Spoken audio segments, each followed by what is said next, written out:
बद्री विशाल भगवान की जय। शंकर भगवान की जय। कृष्णचंद्र भगवान की जय। फाल्गुन मास का पवित्र महीना और उसमें हम सब लोग भगवान के नाम की चर्चा कर रहे हैं, सुन रहे हैं, समझ रहे हैं और आनंद भी ले रहे हैं।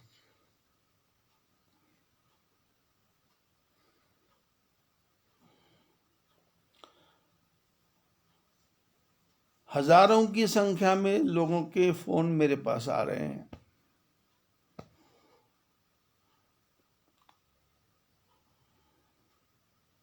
कि ये कथा आप 12 महीने करेंगे क्या? क्योंकि आगे चैत्र आएगा, वैशाख आएगा, ज्येष्ठ आएगा, आषाढ़ आएगा, सावन आएगा, भादो आएगा।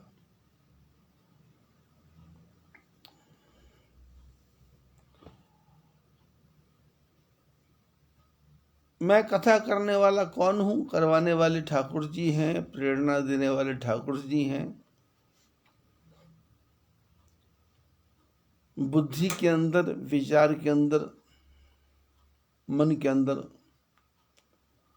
वही विराजमान है।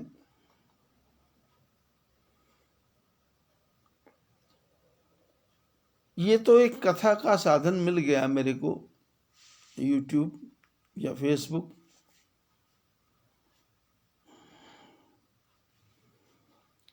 जिसके माध्यम से मैंने विचार किया कि क्यों ना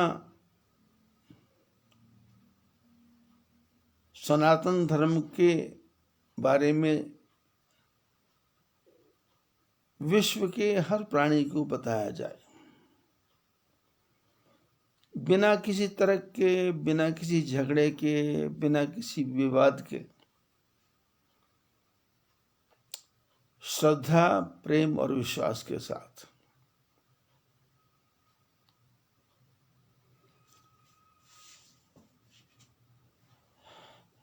क्योंकि मनुष्य का जीवन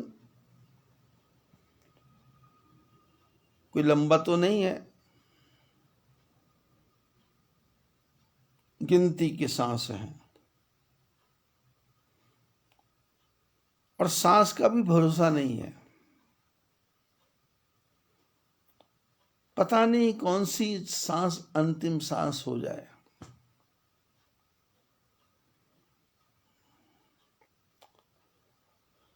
मैं एक दिन YouTube पर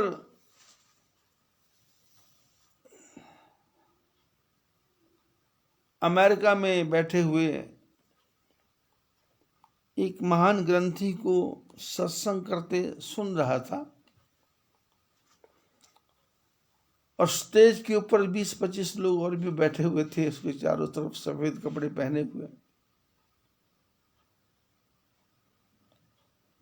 नीचे कितने लोग थे उसके बारे में तो कोई हिसाब किताब नहीं था।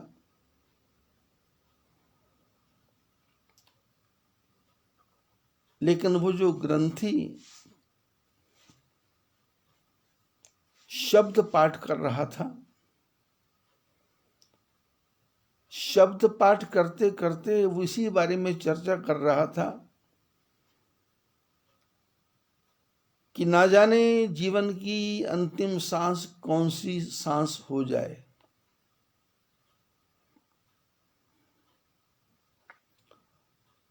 और उसके बाद सब लोग, आप लोग बोलते देखते हैं कि सब लोग बोलते सतनाम श्री वाहिगुरु।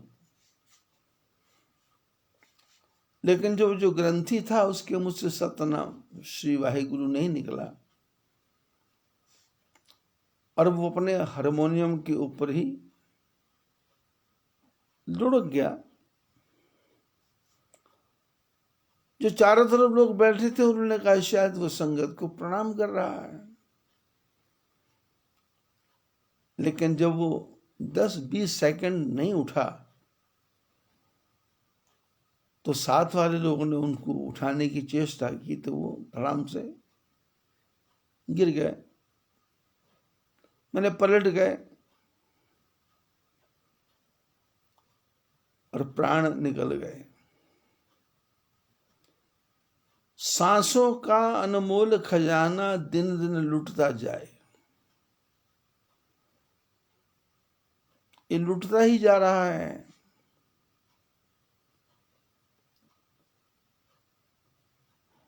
ये सांस लुट रहा है, इस लूटने में ही एक काम आप कर लो, आप भगवान के नाम को लूट लो। इसलिए महापुरुषों ने ये नहीं कहा कि भगवान के मंत्र का जप करो, उन्होंने कहा कि सांस को ही मंत्र बना लो। आपका सांस अंदर जा रहा है, उस सांस के साथ आपके अंदर जाना चाहिए। ओम ह्रीं क्लीं नमो भगवते वासुदेवाय। और जो सांस अंदर जा रहा है उसमें आवाज तो नहीं आएगी, लेकिन अंदर ओम ह्रीं क्लीं नमो भगवते वासुदेवाय।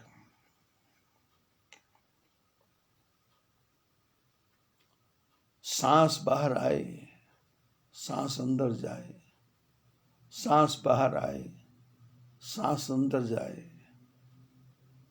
ओम ह्रीं क्लीं नमो भगवते वासुदेवाय। अजपा जाप।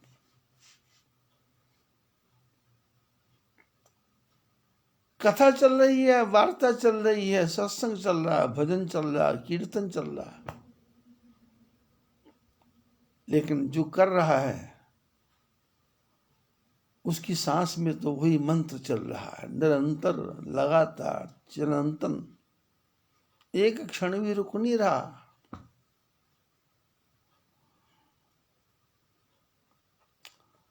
यही बात विश्वामित्र जी राम जी को समझा रहे हैं।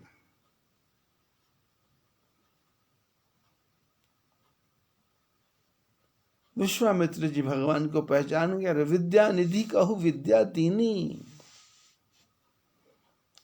जो विद्या के खजाने भगवान राम थे, उनको विश्वामित्र जी ने विद्या दे दी। विद्या क्या? ये विद्या स विद्या या विमुक्ते। विद्या वही है जो मुक्ति को दे दे। पैसा कमाने की विद्या नहीं, धन दौलत कमाने की विद्या नहीं, दूसरे को पागल बनाने की विद्या नहीं, दूसरे को भ्रम में डालने की विद्या नहीं, चालाकी नहीं, चुस्ती नहीं, हेरा फेरी नहीं। सब विद्या यह विमुक्त है, वो विद्या जो मुक्ति को दे। और कैसी विद्या दी? जिससे भूख भी ना लगे और प्यास भी ना लगे, क्षुधा पिपासा से दूर हो जाए। ये विद्या कब मिलती है? जब शिष्य अपने आप को गुरु के चरणों में अर्पण कर देता है। अर्पण का अर्थ ये नहीं कि शरीर का अर्पण, अर्पण का अर्थ ये नहीं कि मन अर्पण, तन अर्पण नहीं, मन अर्पण नहीं, धन अर्पण नहीं, आत्मा का समर्पण।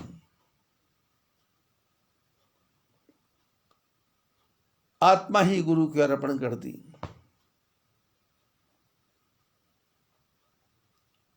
और गुरु आत्मा को परमात्मा बना देता है।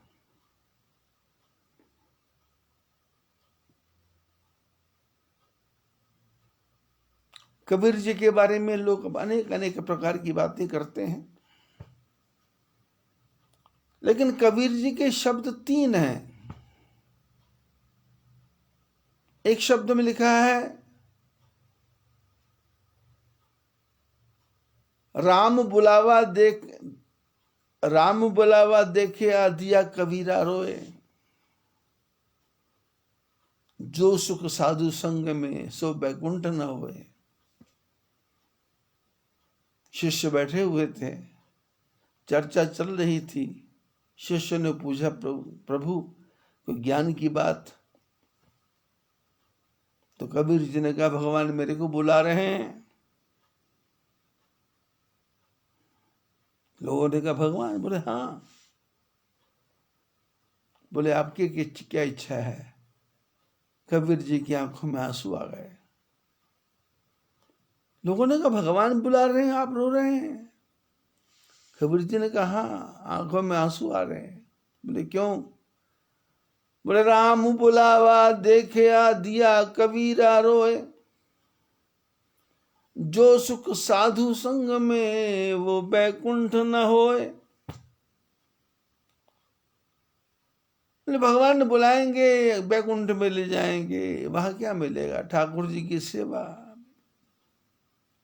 लेकिन यहाँ संसार में क्या है? संतों का संग है, महापुरुषों का संग है, ज्ञानी लोगों का संग है, अच्छे अच्छे लोग मिलते हैं, ज्ञान की चर्चा होती है, परमात्मा की चर्चा होती है, रात दिन सत्संग भजन कीर्तन चलता है। एक दिन कबीर जी बैठे हुए थे, आनंद में किसी बात में कोई चर्चा चल रही थी, तो किसी ने प्रश्न कर दिया, गुरुदेव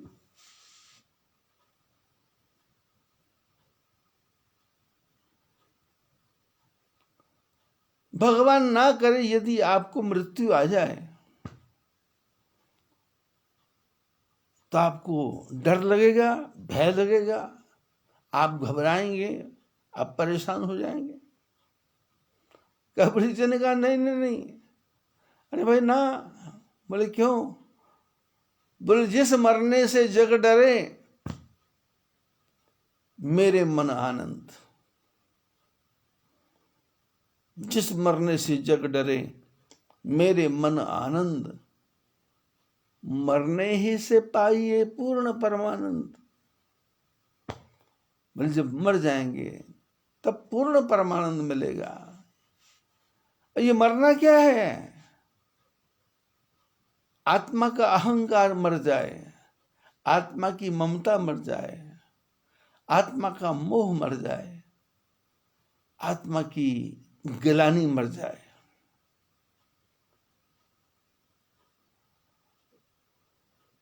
किसी महापुरुष ने कितना सुंदर भजन गाया है, तन मन तेरा जब अर्पण होगा, उस दिन प्रभु का दर्शन होगा। तन मन तेरा जब अर्पण होगा, उस दिन प्रभु का दर्शन होगा।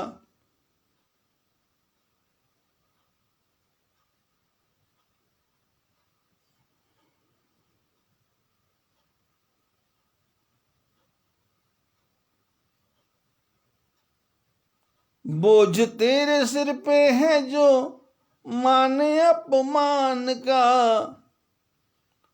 आत्म गलानी और धन के अभिमान का। बोझ तेरे सिर पे है जो माने अपमान का, आत्म गलानी और धन के अभिमान का। जब उससे तू निर्धन होगा, जब इससे तू निर्धन होगा, उस दिन प्रभु का दर्शन होगा। तन मन तेरा जब अर्पण होगा, उस दिन प्रभु का दर्शन होगा। उसी की रजा है तुझे जो कुछ भी मिला है। कबीर जी के शब्द है ना, जिस मरने से जग डरे मेरे मन आनंद।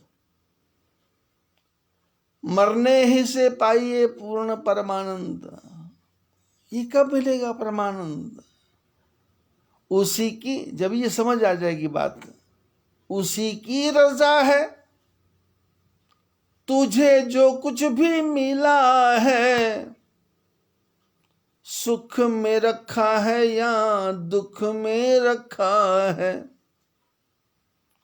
सुख में रखा है या दुख में रखा है,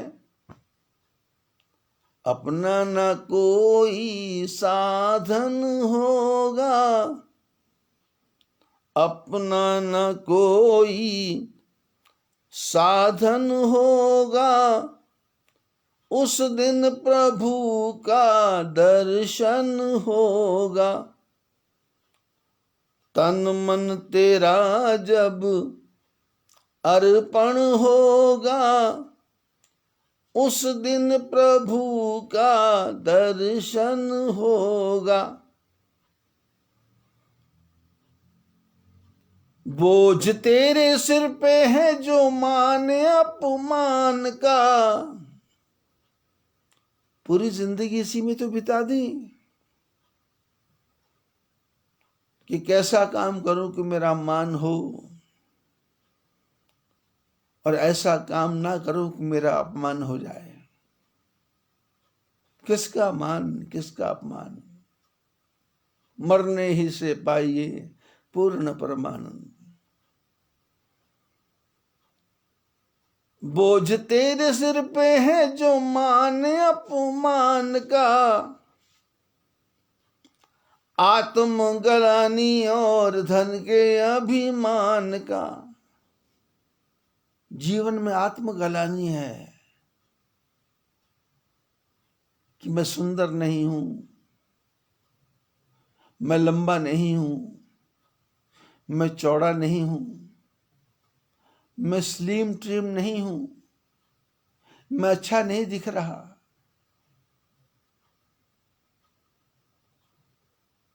मेरे सोचने की शक्ति नहीं है, मेरा दिमाग ज्यादा वर्क नहीं कर रहा है, मेरी बुद्धि मौके पे धोखा दे जाती है। आत्मग्लानि। मैं खाना ठीक से नहीं बना सकता, मैं चाय ठीक से नहीं बना सकता, मैं झाड़ू ठीक से नहीं लगा सकता, मैं पूजा ठीक से नहीं लगा सकता, मैं भगवान की पूजा ठीक से नहीं कर सकता। आत्मग्लानि। मेरे को चलना नहीं आता, जब चलता हूं थप थप की आवाज आती है। मेरे को स्नान भी नहीं करना आता, मेरे को बात करने का तरीका नहीं है, मेरी बात करने से लोग हंसते हैं, लोग मेरा मजाक उड़ाते हैं। आत्मग्लानि। ये आत्मग्लानि नहीं है। ठाकुर जी ने मेरे को जैसा बनाया है, जैसा है वैसा मैं बिल्कुल ठीक हूं, इसमें कुछ सोचने की बात नहीं, कुछ विचार करने की बात नहीं। बोझ तेरे सिर पे है जो मान अपमान का, आत्मग्लानि और धन के अभिमान का। जब इससे तू निर्धन होगा, जब इससे तू निर्धन होगा, उस दिन प्रभु का दर्शन होगा। जब इससे तू निर्धन होगा, उस दिन प्रभु का दर्शन होगा। जिस मरने से जग डरे मेरे मन आनंद, मरने ही से पाइए पूर्ण परमानंद। क्या शब्द हैं, और इस भजन में ये शब्द का सार भरा पड़ा है।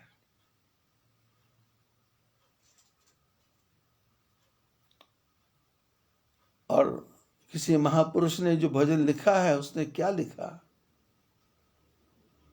बोले पूर्ण परमानंद कब मिलेगा? बोले कब?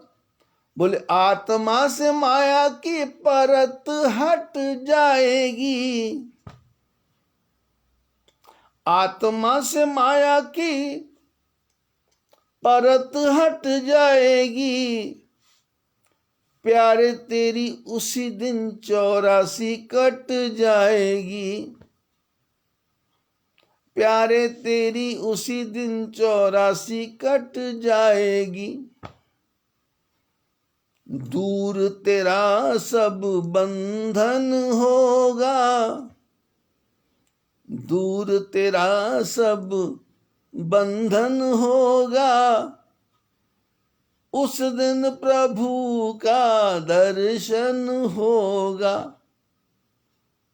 उस दिन प्रभु का दर्शन होगा। तन मन तेरा जब अर्पण होगा, उस दिन प्रभु का दर्शन होगा। ऐसे कबीर जी एक दिन बैठे थे अपनी लहर में, महापुरुष पास में बैठे थे। उन्होंने कहा प्रभु कोई अनुभव हो तो बताओ। तो कबीर जी ने कहा अनुभव ये है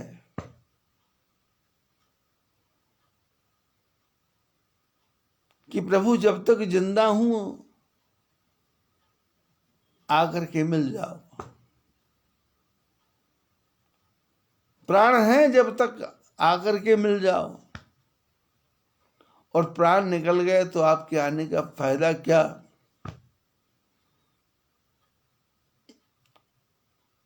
बोले लोहा है, लोहा को जंग लग गया, जंग लग करके वो लोहा मिट्टी बन गया, और जब लोहा मिट्टी बन गया उसके बाद पारस पत्थर आएगा भी तो किस काम का है।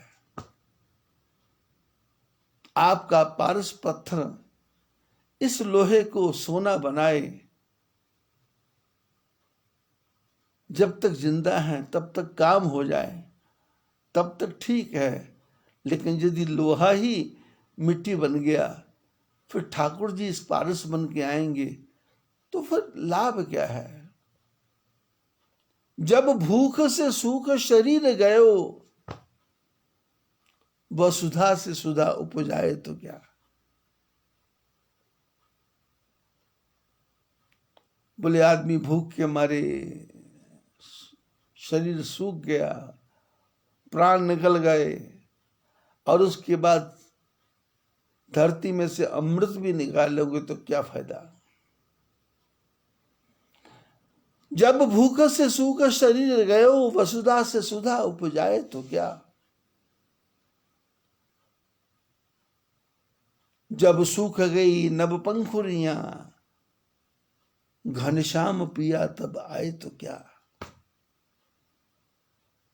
बोले जब पेड़ ही सूख गया, पौधा ही सूख गया, गेहूं ही सूख गया, धान ही सूख गया, फसल ही सूख गई, और उसके बाद काले काले बादल पानी भर करके लाए तो फिर क्या फायदा। अरविंद कुमार तुषार गयो, मुस्कुराते हुए रवि आए तो क्या। बोले कमल का फूल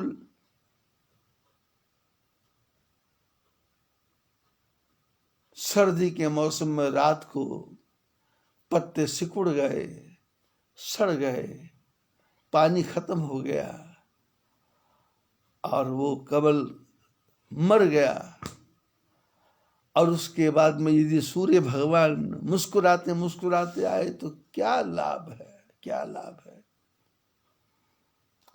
जब प्राण कलेवर छोड़ गए, जगदीश कहो फिर होता है क्या। बोले यदि सांस ही छूट गए, सांस ही खत्म हो गया, सांस आया ना आया, और उसके बाद यदि भगवान भी आ गए तो फिर उसका क्या लाभ है। विश्वामित्र महाराज ने विद्या निधि कहूं विद्या दीनी, जो विद्या के खजाने हैं उनको विद्या दे दी। कौन सी विद्या? अजपा जाप। मंत्र बोलना नहीं पड़े, मंत्र लिखना नहीं पड़े। मैं अपने शिष्यों को रोज व्हाट्सएप पे प्रातःकाल 4 बजे, 5 बजे, 5:30 बजे, 3 बजे, 2:30 बजे रात को मंत्र लिख के भेजता हूं, आशीर्वाद भेजता हूं। और कई शिष्य तो बस मुस्कुराहट ही भेज देते हैं, कई शिष्य प्रणाम लिख के भेज देते हैं, कई शिष्य फूल पत्ते और हाथ जोड़ के भेज देते हैं, और कुछ जो थोड़े से समझदार हैं वो गुरु मंत्र भी लिख के भेज देते हैं। मंत्र का आदान प्रदान। कई शिष्यों को मैं बोलता हूं कॉपी पे लिखो, कई शिष्यों को बोलता हूं व्हाट्सएप पे ही लिखो, फॉरवर्ड नहीं करो, लिखो ओम ह्रीं क्लीं नमो भगवते वासुदेवाय। और कई तो ऐसे कलाकार हैं वो फॉरवर्ड करते हैं, 10 बार लिख दिया उसको फॉरवर्ड, फिर 20 बार हो गया उसको फॉरवर्ड, 40 बार हो गया उसको फॉरवर्ड, 80 बार हो गया उसको फॉरवर्ड। ऐसा नहीं, एक एक मंत्र को जब हम एक एक मंत्र लिखेंगे, लिखना तो लैपटॉप से, कंप्यूटर से ही है, मोबाइल से ही है, और उसमें कुछ ज्यादा मेहनत भी नहीं करनी पड़ती। ओम को दबाएंगे तो ऊपर ओम आएगा, उसको दबा दो तो ऊपर ओम चला जाएगा, ह्रीं क्लीं नमो भगवते वासुदेवाय अपने आप आ जाएगा। बस उंगली लगानी है, लेकिन उंगली लगाते लगाते ही आपकी मन से निकलेगा ओम ह्रीं क्लीं नमो भगवते वासुदेवाय। और जब पर्दे पे आ गया तो आपके मुंह से निकलेगा ओम ह्रीं क्लीं नमो भगवते वासुदेवाय। जब आप ध्यान से देखोगे ठीक आया तो फिर निकलेगा ओम ह्रीं क्लीं नमो भगवते वासुदेवाय। एक बार लिखने से 4 बार बोलने का ध्यान आया। अजपा जप, अजपा जप। ये तीर्थ यात्रा क्या है? इसमें भी जप चलता है, मंत्र चलता है। परिवार की याद नहीं, पुत्रों की याद नहीं, संपत्ति की याद नहीं। तीर्थ यात्रा के बारे में लिखा है कब शुरू करना है? बोले 60 साल की उम्र के बाद पति पत्नी तीर्थ यात्रा पे जाएं, और खुले मन से जाएं, बच्चों को सब सौंप के जाएं। आज से 50, 100, 200 साल पहले जब लोग तीर्थ यात्रा किया करते थे, कहाँ जा रहे हो? बद्रीनाथ। कहाँ जा रहे हैं? केदारनाथ, गंगोत्री, यमुनोत्री। कहाँ जा रहे हैं? कहाँ से जा रहे हैं? बाड़मेर से, जैसलमेर से, कलकत्ता से, बंबई से। कहाँ से जा रहे हो? जबलपुर से। गाड़ी नहीं थी, घोड़ा नहीं था, पैदल चलना है। इतने बड़े बड़े शहर नहीं थे, गांव थे तो कस्बे थे। राजस्थान में तो ढाणियां होती हैं, और महाराष्ट्र में खेड़े होते हैं। खेड़े पाड़ों से लोग चलते थे बद्रीनाथ की यात्रा में। जब चलना है तो गांव के सब लोगों को, परिवार के सब लोगों को पूछ के। छोटी उम्र में शादी हो जाती थी, बेटों की भी हो जाती थी, बेटियों की भी हो जाती थी, पोते हो गए, 3-3 पीढ़ी हो जाती थी। 15-16 साल की उम्र में शादी होती थी, 4 साल तक तो 3-3 पीढ़ी हो जाती थी। धन की कमी नहीं, संपत्ति की कमी नहीं, चलो यात्रा पे चलते हैं। पति पत्नी, अब पति पत्नी जब यात्रा करते थे, यात्रा लंबी है, अब इतना राशन भी लेके नहीं चल सकते कि उठा के ले जाए। थोड़े से कपड़े। यात्रा जब शुरू करते थे, पूरे गांव के लोग यात्रा में साथ साथ चलते थे, और जितने भी लोग साथ चलते थे, श्री कृष्ण गोविंद हरे मुरारे, हे नाथ नारायण वासुदेवा, श्री कृष्ण गोविंद हरे मुरारे, हे नाथ नारायण वासुदेवा, हे नाथ नारायण वासुदेवा, हे नाथ नारायण वासुदेवा, श्री कृष्ण गोविंद हरे मुरारे, हे नाथ नारायण वासुदेवा। गांव के लोग 15, 20, 25 मील पैदल आए थे, साथ में फिर आगे आपस में हाथ जोड़ दिया करते थे, और परिवार के लोग भी विदा करते थे और हाथ जोड़ के बोलते थे कि 6 महीने में यात्रा पूरी हो गई, वापस आ गए तो समझ जाना हम जीवित हैं। नहीं तो यदि रास्ते में ही भगवान की कृपा हो गई और ठाकुर जी ने बुला लिया तो परमात्मा के शरण में पहुंच जाएंगे।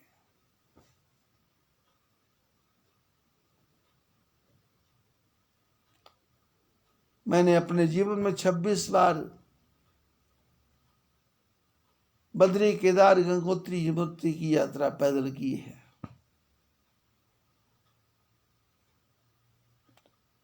नाइनटीन 1967 में पहली यात्रा की थी। चार महात्माओं के साथ अब यात्रा प्रारंभ की तो रास्ते में कई बुढ़े बुढ़ियां मिल गए।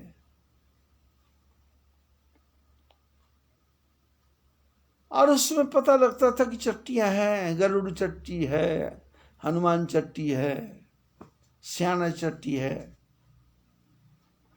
35 किलोमीटर बाद पड़ाव था, 35 किलोमीटर बाद पड़ाव। पहली बार तो हम चारों महात्माओं ने पड़ाव से यात्रा की, और बीच में कई लोग यात्री मिलते थे, और जंगलों में से जाते थे तो एक टोली 5 किलोमीटर पीछे है, एक टोली 5 किलोमीटर आगे है, एक जत्था 10 किलोमीटर आगे है। और जंगलों में से आवाज आया करती थी, गोविंद बोलो हरि गोपाल बोलो, राधा रमण हरि गोविंद बोलो, गोविंद बोलो हरि गोपाल बोलो, गोविंद जय जय गोपाल जय जय, राधा रमण हरि गोविंद जय जय। और कोई जत्था गा रहा है, भोले बाबा की जय, शंकर बाबा की जय, मेरे डमरू वाले की जय जय जय, मेरे केदार बाबा की जय जय जय, मेरे केदार खंडी की जय जय जय, मेरे केदार खंडी की जय जय जय। ऐसी आवाजें आती थी। घर की कोई चर्चा ही नहीं करता था।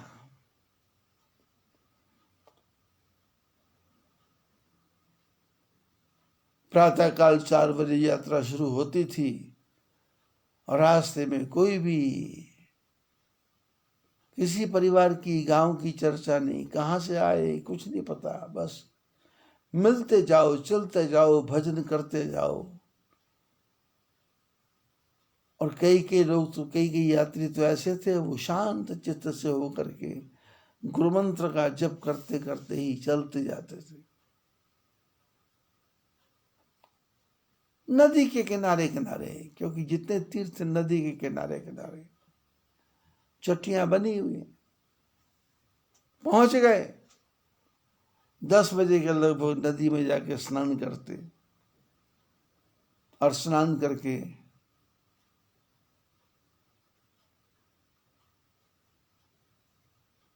तीन चार पत्थरों को इकट्ठा करते, उन पत्थरों के अंदर लकड़ियां लगा देते, या गाय की गोबर कहीं से पड़े होते मिल जाते सूखे, उनको लगा करके। अब बर्तन तो होता नहीं था, तो पत्थर के ऊपर ही आटा गूंद लेते, उसी में नमक, उसी में मिर्च, उसी में जो कुछ भी डालना डाल दिया।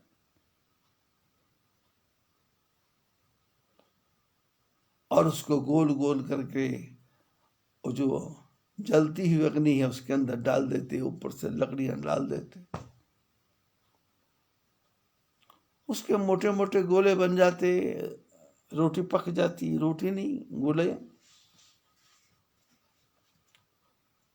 फिर उसको हाथ से कूट करके, तोड़ करके सब लोग खाते हैं।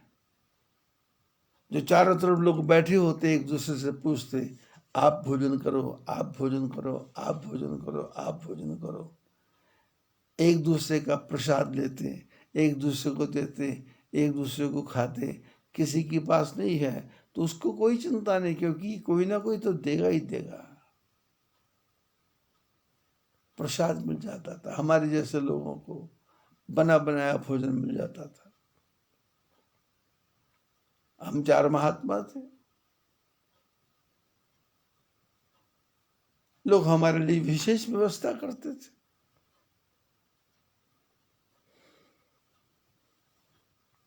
परिवार की याद नहीं, बस एक ही याद,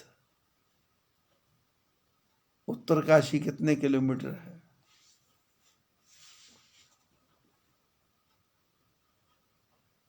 यमुनोत्री कितना दूर है, जानकी चट्टी कितनी दूर है,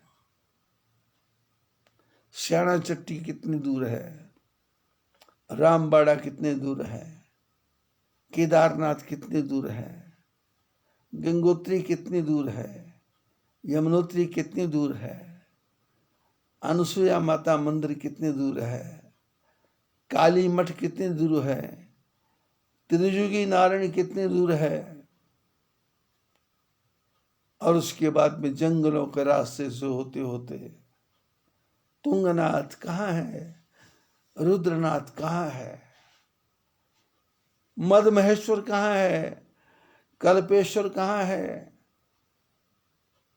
बूढ़ा केदार कहाँ है, आदि बद्री कहाँ है, साक्षी बद्री कहाँ है, सूक्ष्म बद्री कहाँ है, भविष्य बद्री कहाँ है, बद्रीनाथ कहाँ है।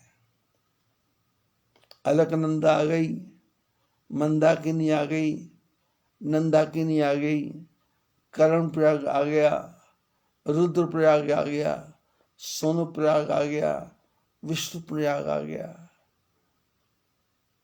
अब तो चढ़ाई चढ़ना है। सड़कें नहीं थी,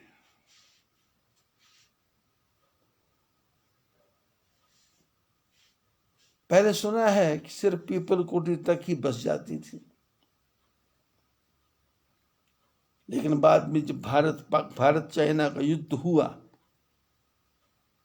तो भारत वालों ने बद्रीनाथ तक रोड बना दी। लेकिन महात्मा लोग रोड से नहीं चलते थे, महात्मा तो पैदल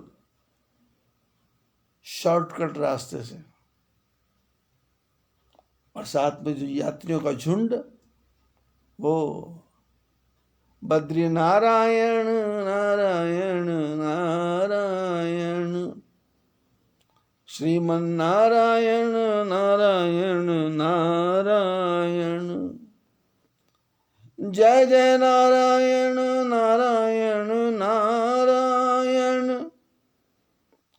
लक्ष्मी नारायण नारायण नारायण, श्रीमन्नारायण नारायण नारायण, सत्यनारायण नारायण नारायण।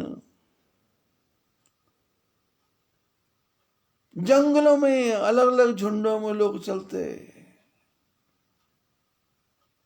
ना शेर की चिंता है, ना बाघ की चिंता है, ना मौत की चिंता है।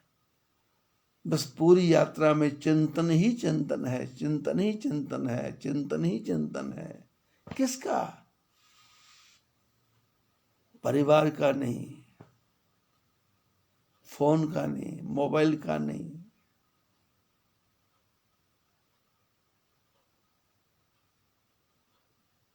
बस एक ही बात, मोहे कब्र मिलोगी घनश्याम, बहुत दिन बीत गए, हम हार गए तुम जीत गए, बोलो बोलो प्रभु जी कब आओगे। यात्रा चलती जाती, हाथ से पका खाना बनाते हैं, और 35 किलोमीटर चलने के बाद में बिस्तर की किसी को परवाह नहीं थी।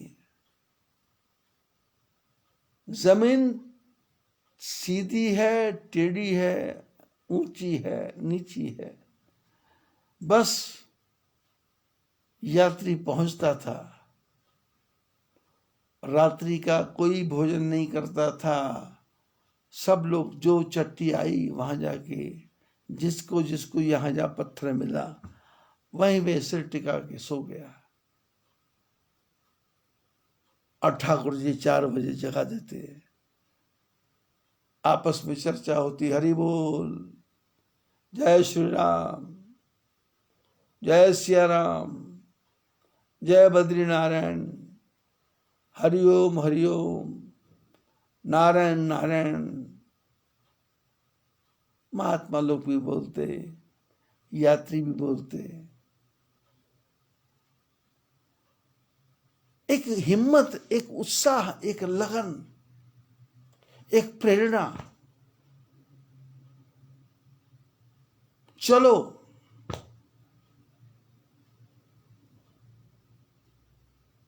छोटी छोटी गठरियां सामान की, कंधे पर लाद ली और चल पड़े। किसी से पूछने की आवश्यकता नहीं है। आगे से आवाज आ रही है जंगल में से, हे नाथ अब तो ऐसी दया हो, जीवन निरर्थक जाने ना पाए, ना जाने ये मन क्या क्या बनाए, कुछ बन ना पाया मेरे बनाए। हे नाथ अब तो ऐसी दया हो, जीवन निरर्थक जाने न पाए, ऐसा जगा दो फिर सो ना जाऊं, अपने को निष्काम प्रेमी बनाऊं। आगे के झुंड में से आवाज आ रही। पीछे वाले को पता नहीं, पूछना नहीं पड़ता केदारनाथ कितने किलोमीटर है, पर झुंड की आवाज के पीछे से आवाज आ रही है, पीछे से आवाज आ रही है, पीछे से आवाज आ रही है। सीताराम गाए जा, राधे श्याम गाए जा, सीताराम सीताराम सीताराम गाए जा, भक्ति से भगवान में तू अपना मन लगाए जा। दशरथ का दुलारा है, कौशल्या का प्यारा है। आगे वाले झुंड जान रहा है कि पीछे लोग आ रहे हैं और उसके पीछे झुंड आवाज लगा रहा है।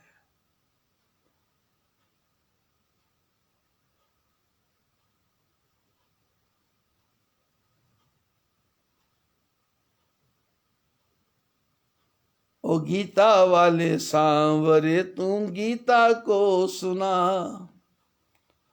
ओ गीता वाले सांवरे तुम गीता को सुना। हृदय में प्रेम की तू मुरली बजा।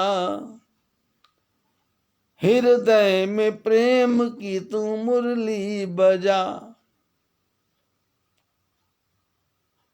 और उसके पीछे वाला झुंड गा रहा है,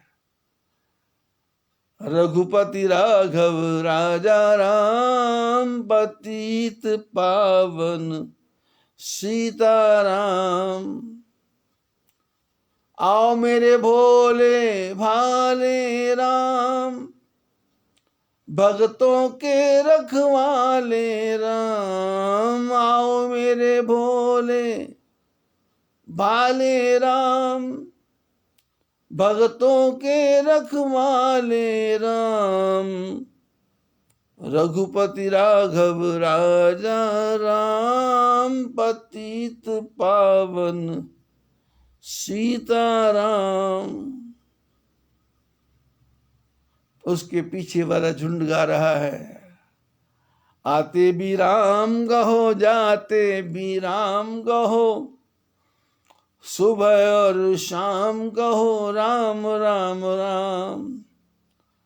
आते भी राम कहो, जाते भी राम कहो, सुबह और शाम कहो राम राम राम। उसके पीछे का झुंड गा रहा है, श्री गुरु चरण सरोज रज, निज मन मुकुर सुधार। वर्णौ रघुबर विमल यश, योदायक फलचार। बुद्धिहीन तनु जानिके, सुमिरौ पवन कुमार। बल बुद्धि विद्या देहु, मोहि हरहु कलेश विकार। बीच वाले झुंड गा रहे हैं, ओम जय जगदीश हरे, स्वामी जय जगदीश हरे। भक्त जनों के संकट, दास जनों के संकट, क्षण में दूर करे। ओम जय जगदीश हरे। प्यार से शब्द बोलते जा रहे हैं, चिंतन, सांस सांस में राम, शब्द शब्द में राम। भोजन बना रहे हैं तो भजन कर रहे हैं, स्नान कर रहे हैं तो भजन कर रहे हैं, पैदल चल रहे हैं तो भजन कर रहे हैं। कहाँ परिवार छूट गया? कौन सा परिवार, किसका परिवार, कहाँ का परिवार?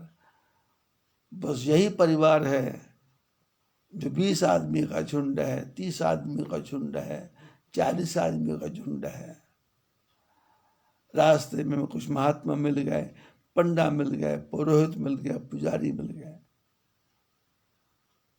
भगवान के मंदिर का दर्शन हुआ, शरीर गदगद हो गया। ऐसा लगा जैसे पांडव यात्रा कर रहे हो, ऐसा लगा जैसे विश्वामित्र यात्रा कर रहे हो, ऐसा लगा जैसे वशिष्ठ यात्रा कर रहे हो, मार्कंडेय यात्रा कर रहे हो, श्रृंगी ऋषि यात्रा कर रहे हो।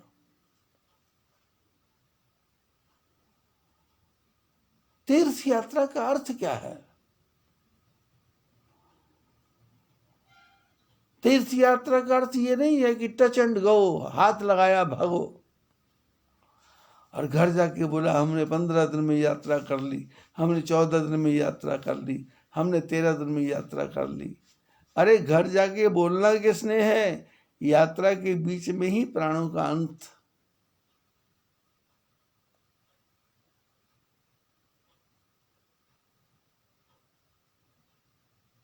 शरीर को अर्पण करने की यात्रा। और यदि भगवान की कृपा से घर वापस पहुंच भी गए तो फिर घर जाके परिवार वाले से पूछना नहीं क्या नुकसान हुआ, क्या फायदा हुआ। फिर तो भगवान की भक्ति में डूब जाना।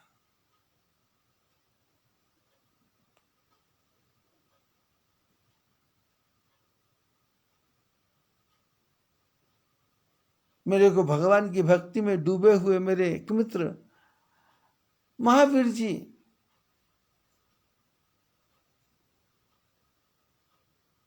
श्रीलाल मार्केट सिलीगुड़ी वाले याद आते हैं।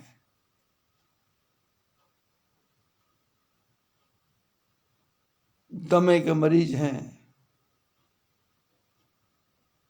शरीर साथ देता नहीं है, एक ही जगह बैठे रहते हैं और बस कोई साधु, कोई संत, कोई महात्मा आ जाए, उनको भोजन खिलाना, उनकी सेवा करना। जब शरीर में शक्ति थी हर साल वृंदावन जाते थे, तीर्थ यात्रा करते थे, कितने मंदिर बना दिए, कितनी गौशाला बना दी।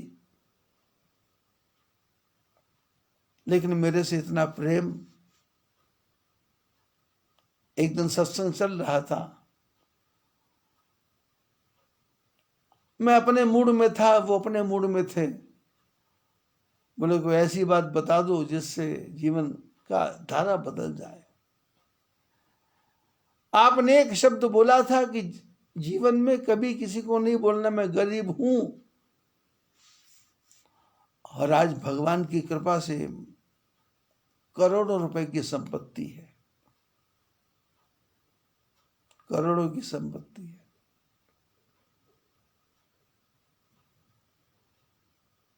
लेकिन अब कुछ ऐसी चीज बनाओ। तो मैंने उनको कहा बस एक ही शब्द याद रख लो, भगवान को पाना है तो भगवान कहते हैं मन क्रम वचन छांड चतुराई,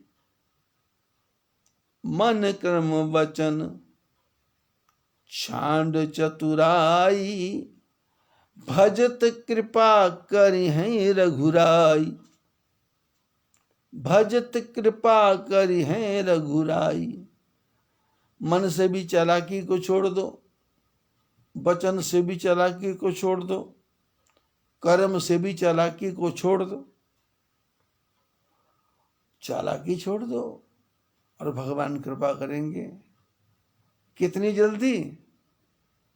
1 साल, 2 साल, 3 साल, 4 साल? मैंने कहा ना। उनके पास में बिजली का बटन था, मैंने कहा इसको दबाओ, दबाया, बल्ब जल गया। मैंने कहा बुझाओ, बंद करो, बंद किया, बल्ब बंद हो गया। मैंने कहा कितना समय लगा? बोले दबाया जल गया, दबाया बुझ गया। मैंने कहा बस भगवान को पाने के लिए इतना ही समय चाहिए, जन्म जन्म नहीं।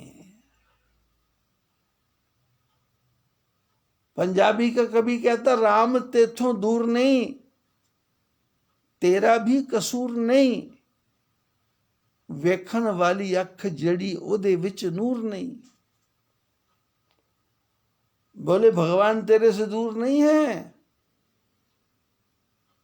पर तेरा भी तो कसूर नहीं है। बोले क्यों? बोले जिसको देखना है उसमें वो देखने की शक्ति नहीं है। तेरे को तो पुत्र दिखता है, पौत्र दिखता, परपौत्र दिखता है। आज से 5 साल पहले मैंने उनको ये शब्द कहे थे, और अभी फोन मैं उनको करूं और फोन करके पूछूं महावीर जी तो वो वही शब्द, मन क्रम वचन छांड चतुराई।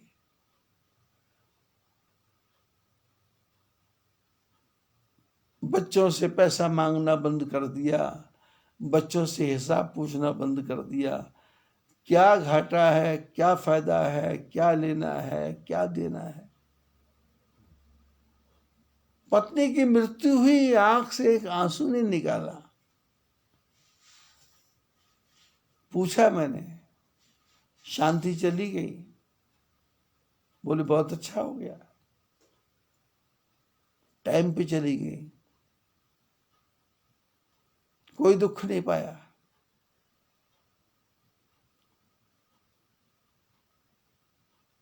मैंने कहा आप? बोले मेरे को मरने का कोई इच्छा नहीं है और कोई रुकावट भी नहीं है, तैयार बैठा हूं,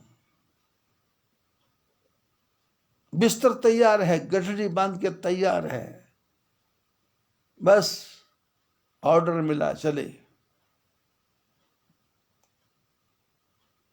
कहाँ लेके जाना है कोई चिंता नहीं, किधर लेके जाना है कोई चिंता नहीं।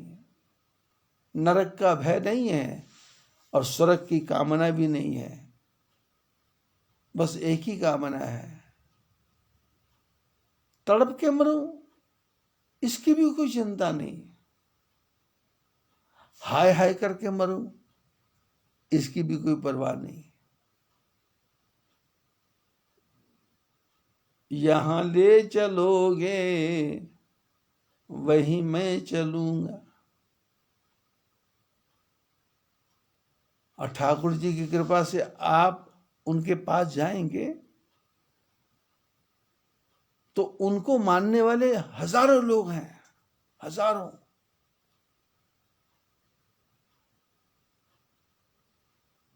कहीं मंदिर बनाना हो, गौशाला बनानी हो, किसी को बोलना नहीं, उनको जाके बोल दो, वो फोन करके बोल देंगे लोगों को इतना पैसा दे दो, सब दे दो, तैयार है।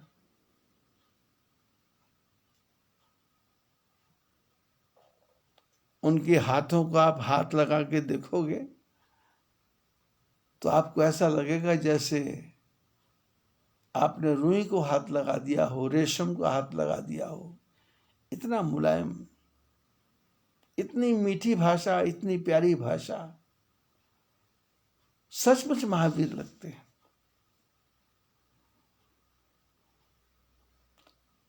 परमात्मा की भक्ति छोटी नहीं है। मैंने ऐसे ऐसे योगियों का दर्शन किया है, भजन करते करते जिनकी पलकें ऐसे झुक गई हैं कि अब उनको पलकों को उठाने के लिए ऐसे ऐसे ऐसे उठा के देखना पड़ता है, ऐसे।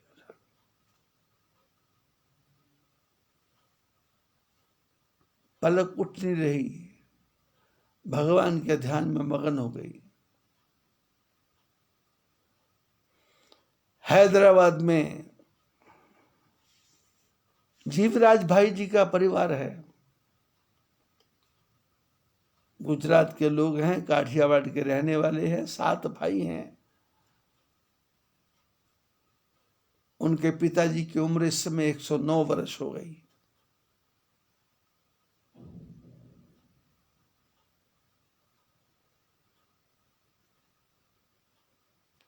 कितने घंटे सोना है? 2 घंटे, और 1 घंटा स्नान में, मंजन में, और बाकी 21 घंटे भगवान के भजन में।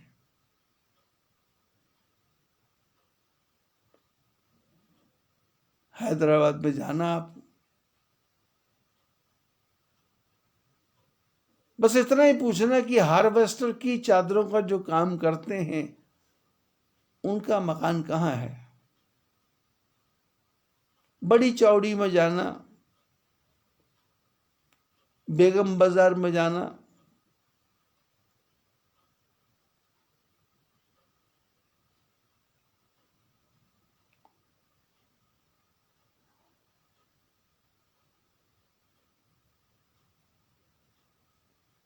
किसी से भी पूछ लेना।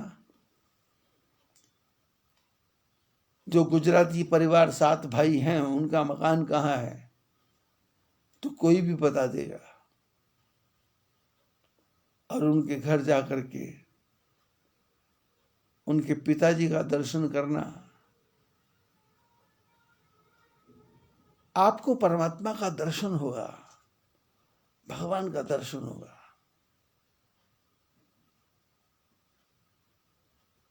विश्वामित्र राम लक्ष्मण जी को गंगा के किनारे ला करके तीर्थ यात्रा की महिमा में बता रहे कि यही प्रकार सुरसरी में ही आई। ये गंगा धरती पर आई कैसे? पैसे से नहीं, संपत्ति से नहीं, बुद्धि से नहीं, तपस्या से नहीं, मन के अंदर भगवान का एक चिंतन, चिरंतन चिंतन, लगातार चिंतन, डूब करके चिंतन, श्वास श्वास में चिंतन, गंगा को लाना है, गंगा को लाना है, गंगा को लाना है।